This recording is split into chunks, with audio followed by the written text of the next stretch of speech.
that, I'll introduce the speaker and we'll start rolling. You are welcome once again. The president is Professor Debo Adeyewa. He's so many former, but I will just take the last former, or the last two formers. He was former Vice-Chancellor of Redeemer University in Nigeria here, one of the foreign private universities. He was also former director of WASCA, the West African Center of Climate Science here in Akure Futa. And he is currently the president of Nigerian Meteorological Society. He's going to give us a presidential speech and some highlights of upcoming events. And then I will introduce the speaker afterwards. Thank you. You're welcome, Mr. President. Thank you very much, Professor Emmanuel Okogwe, the anchor and the chairman of the Nigerian Meteorological Society webinar series. We want to appreciate him for coming on board because it will really put a lot of things into this. I want to greet all our fathers, our grandfathers in meteorology. I can see Professor T. Fashion. I'm sure Professor Motosho will also come, and others. Thank you very much. I want to appreciate our professor and mentor and Vice-Chancellor, Professor Ologunorisa. He's always been with us. Thank you so much, sir. Now, the Nigerian Meteorological Society has been conducting series of webinars aimed at keeping us engaged for quite some time now. The first one that we did in year 2022 was by Professor Jimmy Adekoke of the Kansas University. That was a wonderful webinar. The second one was by Mr. Egere, a proficient meteorologist who took us through the applications of meteorology in air navigation and services. And then the third one was by an Indian, Mr. R.C. Bashir, who took us through the applications in satellite meteorology. I'm so glad that today we are having the fourth one. Let me say this. The purpose of this particular webinar is to sensitize us to publicize an oncoming event, and that is 2024 annual conference and annual general meeting of NMET-S. I'm so excited to see that many of us are online. I mean, we are really enjoying this wonderful communion online. Our purpose is actually to develop a website. We started that some time ago, but money could not allow us to finish up. Please, I want you to know that what we are doing on the NMET forum on WhatsApp is temporary. We are going to migrate to the website, but in the meantime, we want to tell you, please, nobody should miss that conference. That conference is a must for all of us. So many things to be done in that conference. If you cannot attend physically, please attend virtually. So on this note, I want to thank again the chairman of this webinar committee, and to especially appreciate our Vice-Chancellor, who incidentally is also the host of our annual meeting and AGM this year. That is Olusegun Agagu, University of Science and Technology, Okitipupa. Thank you, and God bless you. But before I go, let me say this. I'm actually in a different country, far away, and I'm juggling many things. In case I disappear, please just understand that I may not be able to connect throughout. But in any case, have a wonderful time. God bless you all.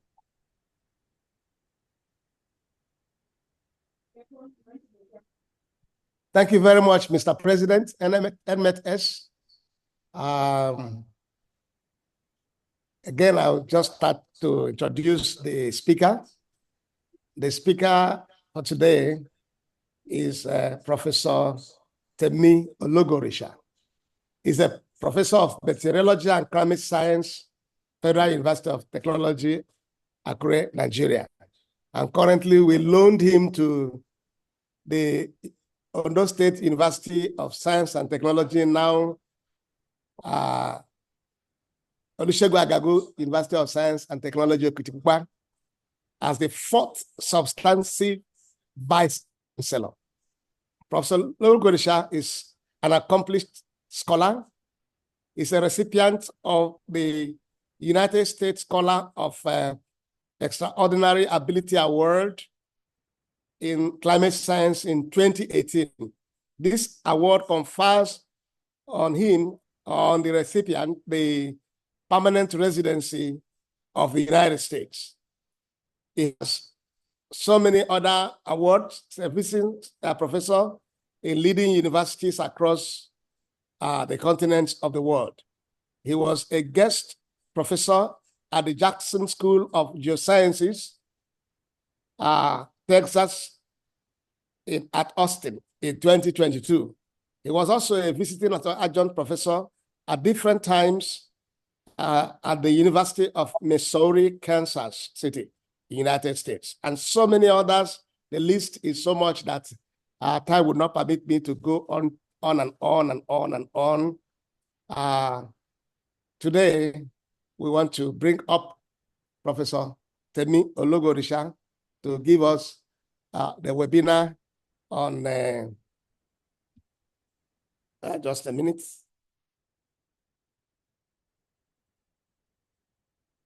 On hydrometeorology, hydroclimatology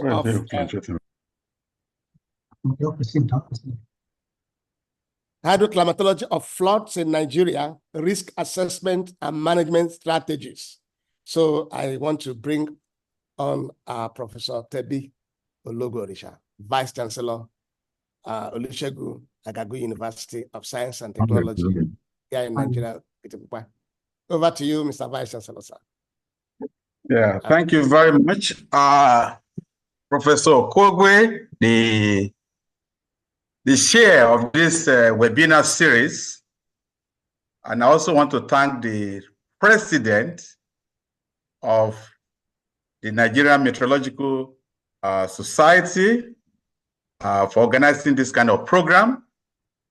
It is my pleasure to be the first speaker and to speak on one of the most topical climate issues that borders the world in the contemporary time. And that is the issue of floods. So I'll be speaking to you in the next 40 minutes or thereabouts on the hydroclimatology of floods in Nigeria, risk assessment and management strategies. Floods, as we know, is a major problem all over the world, whether the rich, the poor, developed, underdeveloped. It has been with us even right from the creation. We have the biblical accounts of what happened when the first world was to be destroyed. For those of us who are students of the Bible, that God was angry with man and decided to destroy the world and cause rain to fall for 40 days and 40 nights. So, and the consequence of that was the whole world was completely flooded, except for Noah and his other ones. I think we have details of that. So the point I'm just trying to make is that climatic issues has been with us from time immemorial and still with us and will still continue to be with us. And well, my presentation outline is this. We're going to look at hydroclimatology, issues of flood fatalities. You can see a lot of people dying all over the world. And Nigeria too is not an exception. We've seen people dying even from these Borno floods and several other floods. Even in Ondo State, in our state, there was some people died in Ondo town. So it's a big problem. We look at the pattern of flood fatalities in Nigeria. We look at an overview of 2012 floods. I've decided to pick the 2012 floods deliberately because we've been having floods in this country but it has not been properly documented in terms of the impact. Whether we are meteorologists or hydrologists or whatever, the impact of flooding in Nigeria has not been properly documented. But the disastrous flood, what I can call the killer flood that happened in 2012, caught the attentions of the global community, such that United Nations for Environmental Program had to commission study on the 2012 flood. So I'll provide a summary. And the summary of that 2012 flood is still the same as today. It's even getting worse. So that will give us an idea of the impact of the floods, whether 2012, 2017, 2018, 2022, 2023, and even 2024. But that is the only one that was properly documented. Most of this go on record as a big challenge in this part of the world. And we also look at case studies of hydroclimatology within the Niger-Benue Trough. Some of the basins we have worked, actually. The Niger-Benue Trough, the Kaduna basins, and even the Ogun-Osun River, Ogun-Osun Basin, where we have Lagos. And then we'll look at the issue of damage assessment, which is also an area that has been understudied. And we'll look at it within the context of what we call the stage damage curve. We'll look at the stage damage curve for some different land use, especially in the urban areas, so that it will help us in terms of flood management to actually reduce the risk and the damage. Then we look at the issue of vulnerability, the issue of resilience, and then finally, we'll look at some management strategies. Hydroclimatology has to do with the aspect of how climate affects water resources, whether on the surface or on the underground. And the central concept in the study of hydroclimatology is the hydrological cycle. So once we understand this cycle, it's easier for us to manage the issue of floods, droughts, and so many other climatic issues. This is a simplified model of the hydrological cycle. And usually, of course, 97% of the water bodies of the earth is in the ocean. So usually we start, it's a continuous transfer of water between the terrestrial world and or the land phase of the terrestrial world and the atmospheric phase. So it's a continuous circulation of water.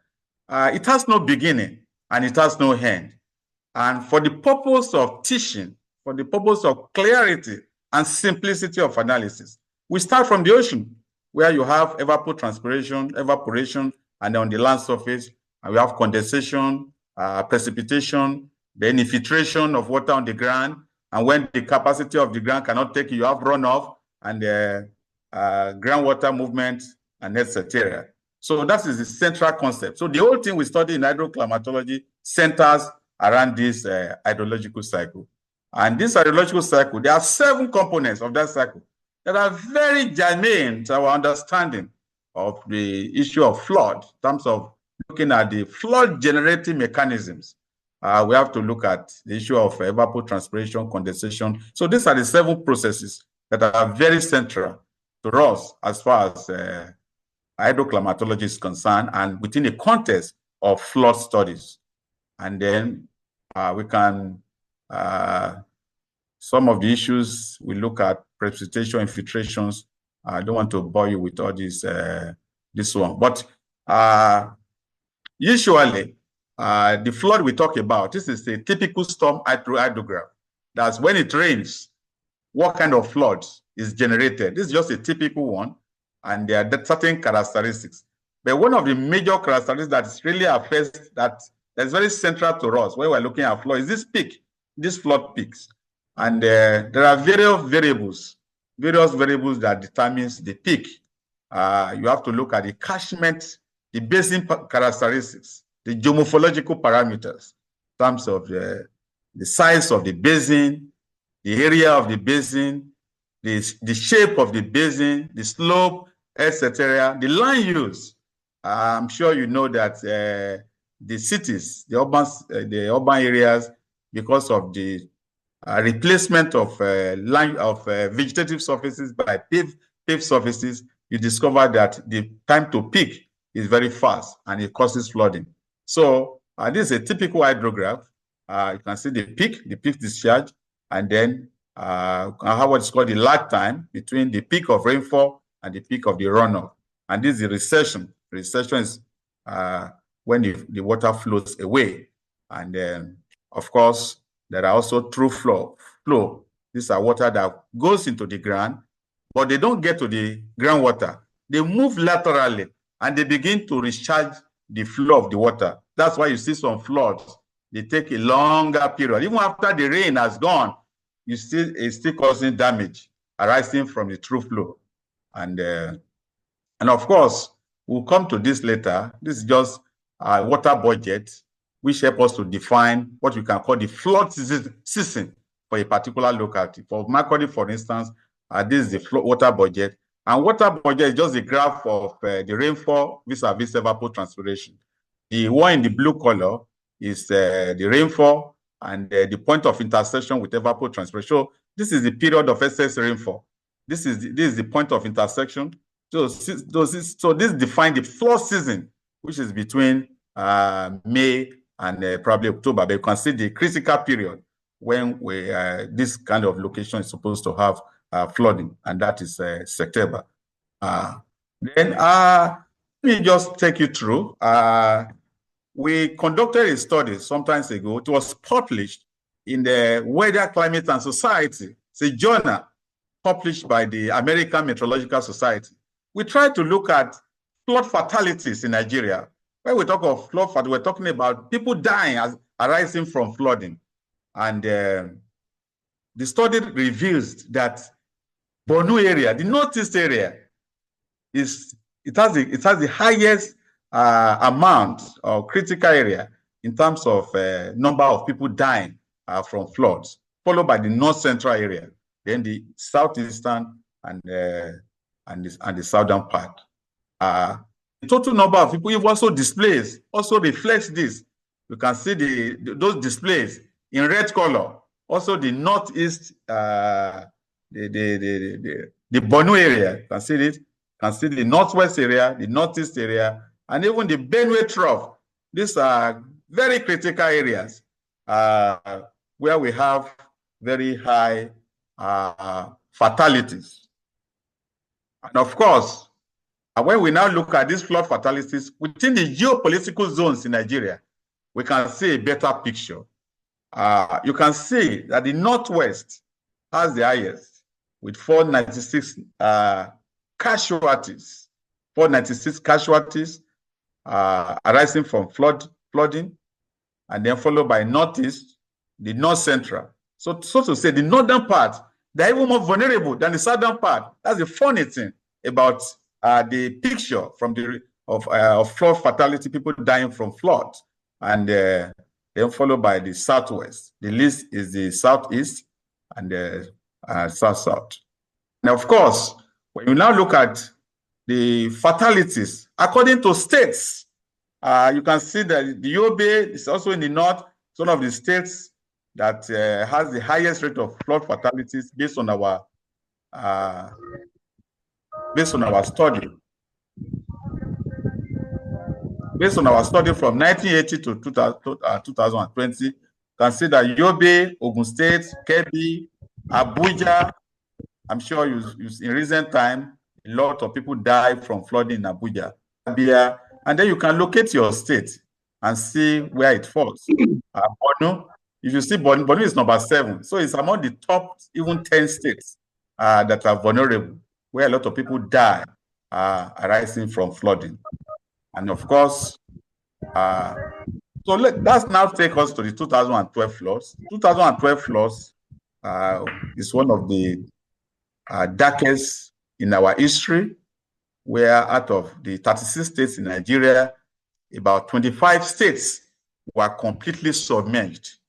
And a detailed study was done in order to document that floods. So we'll have a look at that floods, the damage caused by that flood, so that we can appreciate how much we are losing, how much this country is losing arising from a flood. This is just a flood statistics in terms of return period of the 2012 floods for August, September, October, July to October for different locations. For Yola, the return period of 2.8, and it's more of annual, almost occurring very fast. So the 2012 floods occurs very fast. Same thing in Makurdi, almost an annual event, and Enugu. Next one takes us to summary of damage of the 2012 floods in Nigeria. You can see the sectors, social sector in terms of education, in terms of health, in terms of agriculture, infrastructure. See the losses arising from that, what we lost, million naira. At that time, when the exchange rate was still about 750 or 450 to $1 at that time, you can see the magnitude. And then you can see the breakdown in terms of damage and losses. Then you can also further to look at critical sectors that were affected.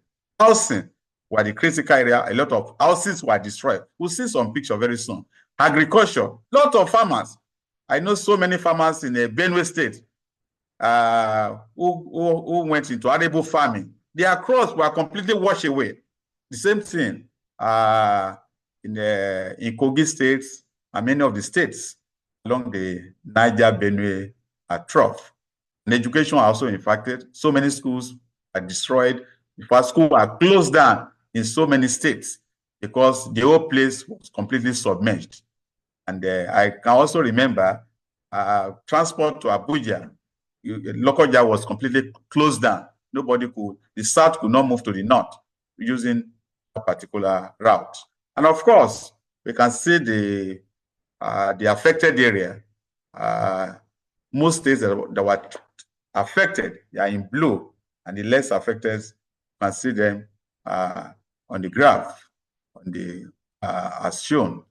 And then we also look at the per capita damage and losses by states. Consider Bayelsa, which is at the receiving end of the Niger-Benue, at the Delta, thus received the highest per capita damage, and followed by Nambra, Rivers, Taraba, and etc.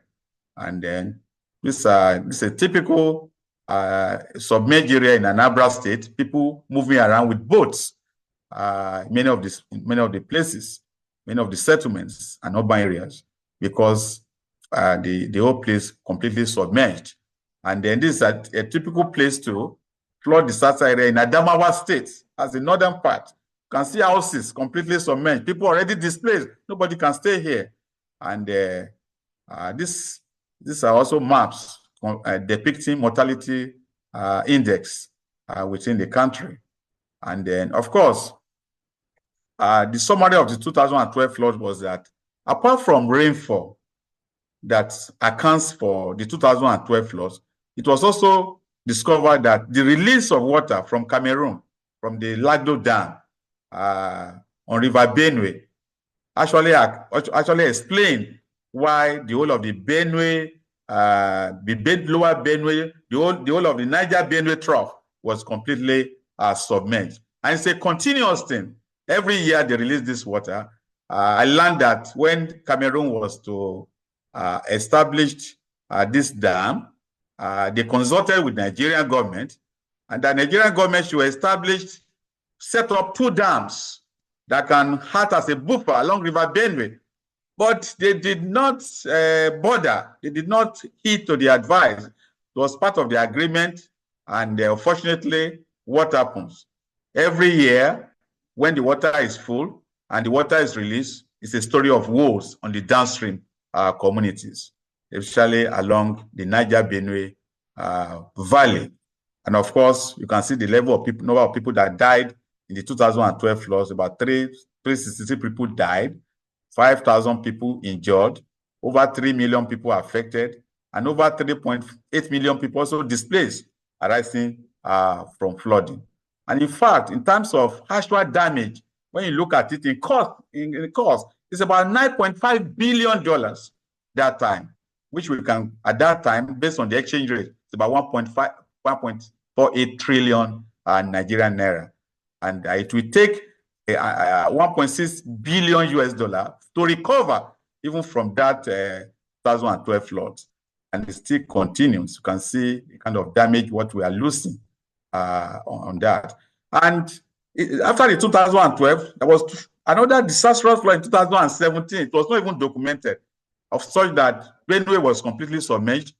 We did a study on that, and 2018, and then 2022. That's another year that is also a story of woes. It's a stats where we have sad statistics on about Nigeria arising from lack of preparedness on how to tackle this menace of flooding.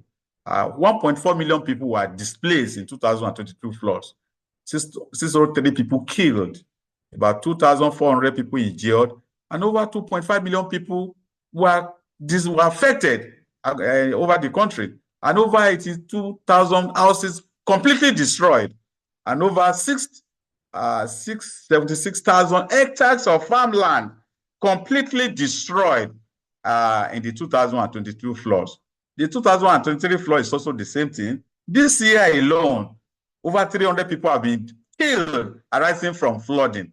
Over 1.2 million people are affected. In Maiduguri alone, in Borno State, over 37 people lost their life. A lot of 1 million people are affected.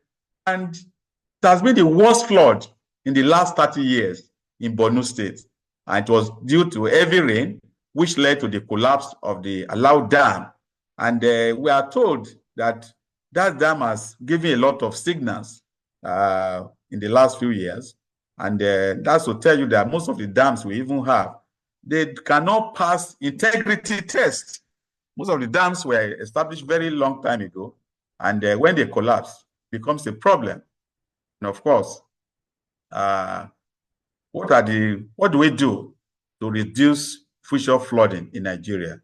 The first thing we need to do is we need to strengthen disaster risk management and climate change adaptation. We need to build disaster into our developmental agenda, to our developmental plan. We need to plan. We need to believe that disaster will happen. We can't stop disaster, but we can mitigate it. That's why the whole world is talking about disaster risk mitigation, because we can't stop it, but we can reduce the havoc if we plan that disaster will happen. But we don't plan that disaster will happen. What do we do? With NEMA, where anytime it happens, we send them mattresses, poles, etc. But it's unfortunate that since flood is a major problem in this country, there's no reason why we cannot have flood research center to be able to predict, to forecast when disaster will happen. If you look at developed world, in the US, we have hurricane research center. In the places like Tokyo, where you have earthquake, we have earthquake research center. We have typhoon research center. We have tornado research center. You know, specific hazard. Even in America, we have drought research center. We have flood research center. During the 2012 floods, there was a Dangote Foundation that was commissioned where they were raising money all over the place. But it's unfortunate, despite the amount of money realized, none was committed to research. That is to tell you, we don't work with statistics. We just distribute money and whatever. We respond to what I can call fire brigade. Once there is disaster, we just say, we don't plan, we don't prepare people for disaster. We don't have mechanism where we can forecast, where we can predict, so that we can better manage this disaster. And of course, we have to build community resilience. And part of the resilience, when we're talking of resilience, we are saying that when there's a disaster, how do communities, how do they bounce back? It's just like you have a rich guy and a poor person or guy, and they are both affected by flood.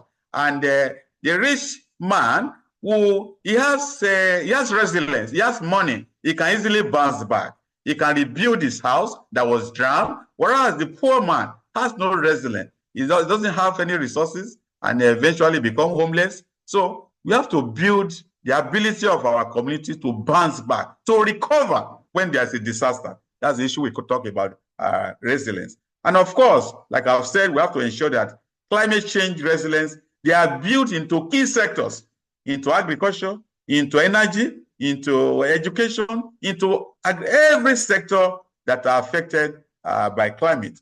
And in terms of, as at the time this was computed, they said we need about 48.5 million US dollar in terms of what we need for build resilience. Well, let's look at some of the case study we have done in some parts of Nigeria. We have the Niger Benue Trough, which is indicated in the blue line. That's part of where these are areas where we have critical floods arising from River Niger and whatever. Let me also say something.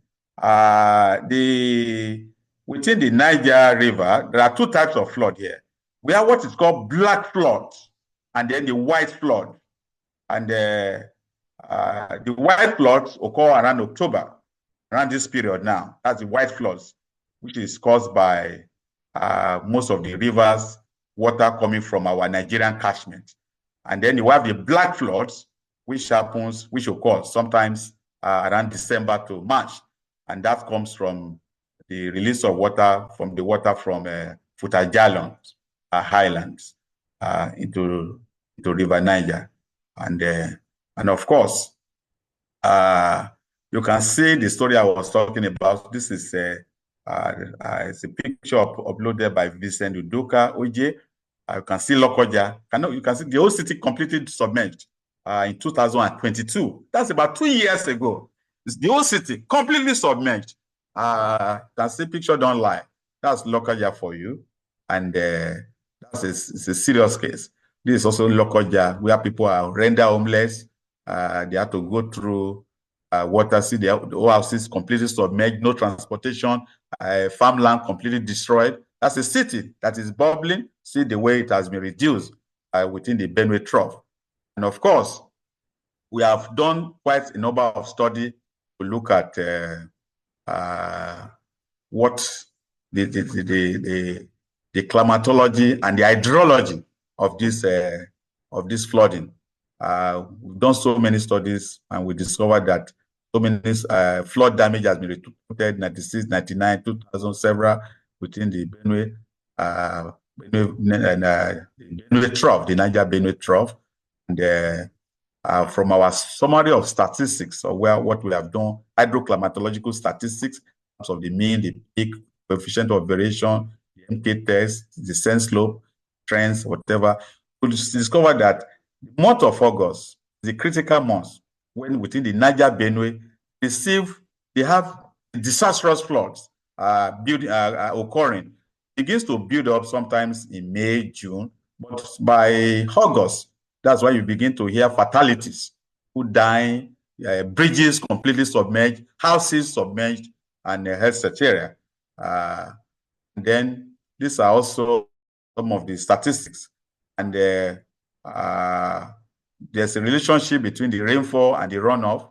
Of course, like I've said, these are the period when you have a flood occurring within the Niger Benue Trough, and the critical months, August and September. And of course, when we also look at 40 years data, and we look at the period of flood peaks, but those peaks are very important to us as hydroclimatologists. They defined the critical period for flooding. We discovered that within the 40 years period, 46-year period study, 26 peaks actually occur in September. You can see it here. Yeah, 24 of that occurs in September. So September is a critical month.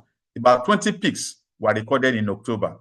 And that is why in the northern part, you begin to, in the southern part, flood begins to happen around June, July. But in the northern part, by September, that's why you begin to hear one dam collapse in Borno State or in Taraba or whatever. So that is the critical period where you have high flood discharge, where you have the peak discharges. So for flood planning, for mitigation strategies, for planning against flood management or flood disasters in the northern part, we need to watch out for August, September. September, the critical period where most of these damages are recorded. And of course, it makes most of the communities along the river plain be highly vulnerable. And like I've said, over 20 peaks also occur in October, but the critical period is September, and, followed by October. And of course, we did SPI analysis of rainfall within the Benue Trough. We discovered that over 13.5% of the rainfall within the period were extremely wet. And the implication of that is that flooding, and about 54.1% were near normal to extreme wet. And you can see here, rainfall is still on increase within the Niger-Benue Trough. And we only have, for the entire period study, only 32% were actually dried. The rest were actually wet and extremely wet. And that's very critical. And we also look at the Kaduna Basin in the north central Nigeria. It's another area. It's also susceptible to perennial flooding in the northern Nigeria. And these are the statistics of some of the works we have done. And you also discovered that 45% of the old towns and villages are also completely submerged during the wet season, during the critical months of September, within the period we have studied. And of course, these are the locations of the flood-prone areas within the Niger-Benue troughs to the Niger Delta, from Akinbobola et al. 2015. And so it's a big issue, not just the southern part. The northern parts are also affected. So within the Kaduna River Basin, about 15% of the area evaluated using SPI will also experience extremely wet conditions, and only 27% experience a dry condition. 57% of the period were from normal to very wet. So see that it's also vulnerable. See that almost the whole country, whether it's south or north, are extremely vulnerable. This is the SPI looking at the rainfall and the runoff of the area from 19 for a period of about 40 years. That's the trend. You can see that the rainfall is still on the high side. The rainfall is increasing.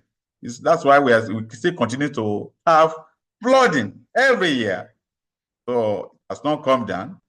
And we also look at the damage, and that's the one area we have not done. Most Nigerian scholars have not done much work on. That's the area of damage assessment, looking at damage arising from flooding. In the literature, there are different techniques of looking at damage. You can look at damage as soon as rain occurs. And you can also use what they call synthetic method to look at flood damage. Synthetic, that is trying to look at some indicators after flooding has occurred, maybe after many months or whatever, or weeks. You can look for certain indicators to look at damage. But something is very important when we are looking at flood damage, and that is we have flood depth, the water depth. At what height does water cause damage? It varies, and that is an area that is very critical in terms of land use planning. And we have been able to do that kind of study for Makurdi, as for Benue Valley. Studies I did on Benue Valley, and for residential area, we discovered that the water depth at which you have maximum damage to houses is on 4 meter, 4.5 meter above the ground. So the implication of this, therefore, is that our architects, our building engineers, when they are building the houses, if they want to ensure that the houses are not flooded, they need to take this height into consideration. The houses should be built such that they are 4.5 meters above the ground for residential area to avoid damage. And then we have also done that for commercial area. That's even, of course, for commercial area, if water touches a cloth, you know that cloth is gone. So we have also done that. You can also see 4 meter. In fact, the flood begins to cause damage from 2 meters above the ground in commercial area. So this stage damage curve is very important. We need to do it for our different land use within the city, different cities, so that we can, this will be very useful to urban designers, to architects and whatever, so that when we are building our houses, either commercial, residential, or whatever, we'll be able to know at what height the buildings have to be raised above the ground. That's very critical. That's what we call the stage damage curve. And they're also necessary in the design of culverts and the channels, so that they are very good. Otherwise, you build channels that will be overrun by major storm. This is another residential area. That's another whatever. And this is about 3.5 to 4 different locations. We just find the average. So stage damage curve is very, very important. We have done it for different land uses, for commercial, residential, and agricultural land use. And then the last part, which is not the least, we've also studied flooding even within the Lagos environment and other cities, but we just pick Lagos as a case study, especially for cities and urban area. Of course, Lagos is a typical area where 61% of the land area of the areas in Lagos is water. 61%, that's a lot. And then vegetation is just 17, and 20% of these areas in Lagos is occupied by human population. And of course, these are the types of flooding in Lagos. Urban flooding, of course, because of the flat topography. Lagos is on a flat plain, and of course, close to the coast, excessive rainfall, of course, inadequate storm water drainage. There are obstructions of channels and water course. And of course, Lagos is also prone to water flooding due to inundation from the lagoon, from estuaries, tidals, and ocean surges. And we also have river flooding generated due to unusual high discharge of water from somewhere from Abeokuta and the rest. That's why you get to Lagos at times, certain period, the whole of, as we're approaching Lagos, the whole of the whole place are submerged, including Ikorodu, whereas the water causing damage, causing flooding in Lagos, actually from the upper part in Ogun area. That is as far as Lagos is concerned. And of course, we have divided the major problem causing flooding in Lagos into natural and man-made. Of course, climate, topography, hydrology, soil, and then the lack of, then the man-made. And it's not just peculiar to Lagos. Whatever we are saying of Lagos is peculiar to most of these coastal cities, like Warri, Port Harcourt, Calabar, whatever. It's lack of zoning. Of course, we need to have zoning. You go to developed world, there are building plans. There are areas you cannot build houses. There are zones, there are blockages of drainage. In most cities, sedimentations of most drains, urban growth and population pressures, people build on water courses, and creates a problem. Inadequate and unsuitable infrastructure. Most of the houses, you get to Lagos, during rain, most of the houses that are very old, especially in the island, they collapse because the water table is high, the houses are old, and they have structural defect. The next thing is they collapse. So this whatever. And then the rainfall is still on the increase in Lagos. So Lagos is already perennially prone to flooding. And that's so they have to build flooding into their agenda. They have to have, and that's why one of the things that they can do in Lagos is to engage in flood insurance, just like countries like United States. They have problem with flooding, especially river flooding and coastal flooding. The whole of the East Coast of America is subject to hurricane. They have hurricane, and as such, there's a hurricane causing a lot of flooding. And with the two major rivers that transverse United States, the river Mississippi and river Missouri, causing a lot of damage, they have to engage in flood insurance. So this is an area we need to engage, look at in this country. Now that we know that flooding is a recurrent in Nigeria, we need to ensure, we need to look at flood insurance vis-a-vis return period. So we need to bring insurance and meteorology or hydrometeorology. We need to marry them so that we create scenarios, so that we can look at scenarios and work with insurance to determine if you live in so area, what kind of, how much do you pay to insure your property in case you suffer loss. So that's what they do in the United States, especially for states and cities that are lying within the Missouri River Basin and the Mississippi River, and even most of the cities along the East Coast. Yeah, when you also look at the flood seasonality in Lagos, you can see that the dominant period when the flood is experienced in the southern part, like Lagos, is June, July, and see 26%, 36%, almost about 56% of the floods in Lagos happen between June and July. Unlike in the north, it happens in August, September, and some parts of October. So this flood seasonality is not the same between the south and the north. That's the truth. So I don't want to bore you where we have made a lot of predictions of different rainfall of different amount. What we have done is to look at extreme rainfall events in Lagos for a certain number of years, because we have discovered that there's a strong relationship between days when we experience extreme rainfall and flooding occurrence.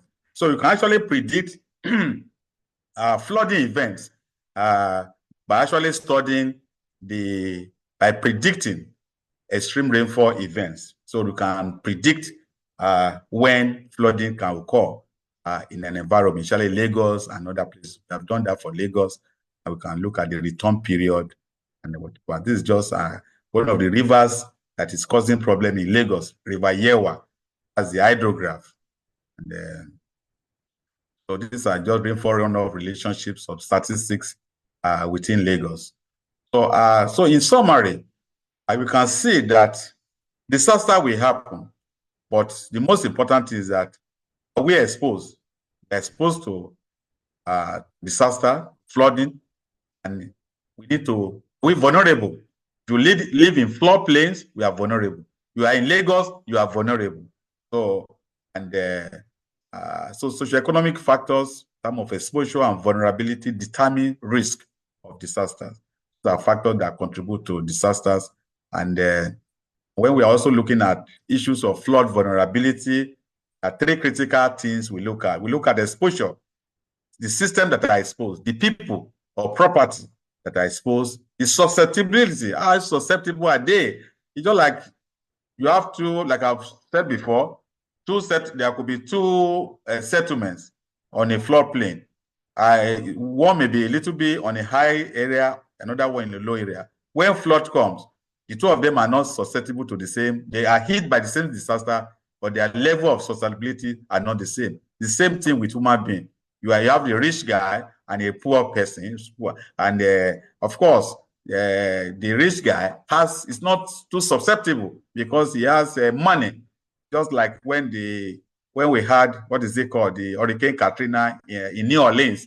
The rich guy, as soon as the city of New Orleans was submerged, the rich guy, they took off with their helicopter. Those who don't have helicopter, they took off with their flying boat. And those who could not have anything, they suffer. They were victims.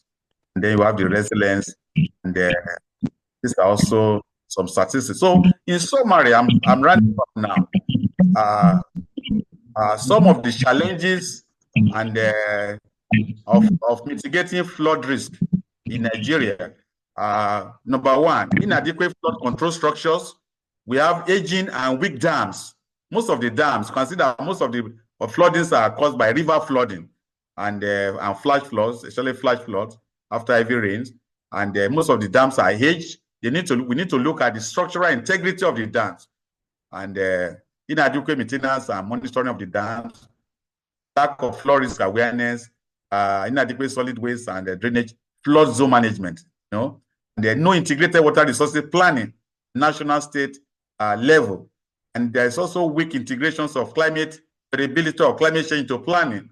And there are also weak territorial or community planning, enforcement plans, and inadequate disaster preparedness and responses, especially by states and community level. And we have ineffective community land use and bylaws. Rich people, they infringe on the floodplains, they put houses on the river course, and sometimes the law enforcement agents are helpless. The town planning, they can't do anything. The need for improved public expenditures on planning at different levels. And then we can also look at improvements in terms of data collection. Most of our rivers are not even gauged. That's the truth. And then there's also need for horizontal coordination between the federal, state, and the community level. Sometimes you see that there are interagency rivalry on who control flooding.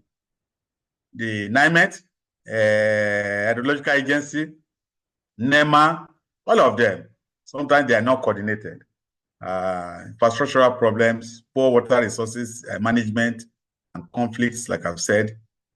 And there are conflicts between the upstream management authority and the downstream community, particularly in regards to flood. So that's a big challenge. Urbanization, land use, and also little awareness about standard operating procedure for emergency response in most of our states, with the exceptions of Lagos. So in conclusion, therefore, I want to submit that good knowledge of hydrometeorological parameters is very, very germane to any flood management strategies in Nigeria. And working out flood management strategies, including modernization, both structural and non-structural controls of flood protection measures are very critical. Preparations for flood hazard maps for our cities is very, very important. We need to execute zoning principles so that we know no-go areas, even setback lines where people cannot put structures, and where people will put structure, the kind of structure they need to put, and the height above the ground where the structure needs to be raised. And we need to have organization and legislative improvement, upgrading the hydrological monitoring system. Most of our rivers are not gauged, like as I've said, and that's a big challenge. And then improvement of the distributions of forecasting and warning. We need to have proper forecasting and warning, and then training of personnel involved in flood protection. And there's a need to enhance trans-border cooperation. You can see the problem caused by the release of Lago Dam in Nigeria by Cameroon. So Nigerians, they suffer for what they don't know. So we need to have cross-border cooperation, because the flooding we have in Nigeria, it's not just caused by the heavy rainfall, but also by the release of water from another country, and continuous public awareness. These are some of the selected work we have done on flooding, which we have used in this study. So I want to thank all of you for listening attentively, and thank you to Nigeria Meteorological Society for organizing this program at this critical point in time. Thank you very much while listening to reactions from our colleagues. Thank you very much. So much, the presenter and our speaker, the Vice-Chancellor, Olusegun, Agagu University of Science and Technology. You've done wonderful, sir. And you have also managed the time very well. Can you, if you know how to clap electronically, follow by step and clap for us, speaker? Put up your clapping hands there. Okay, so without wasting time, now we are about 62, 61 people online, and that's substantial, really. So we want to, if you have a question Okay, raise up your hand. You know how to raise electronically. You raise, okay, somebody has already raised. And who is that? Bella, help me. Who is the first hand out shut up there? That's okay. Prof. Timothy Fashew. Please, Prof, go ahead and make your contribution or your question or whatever it is. Prof. Timothy Fashew, from all the way from South Africa. Good evening, everybody. It's nice to be back home.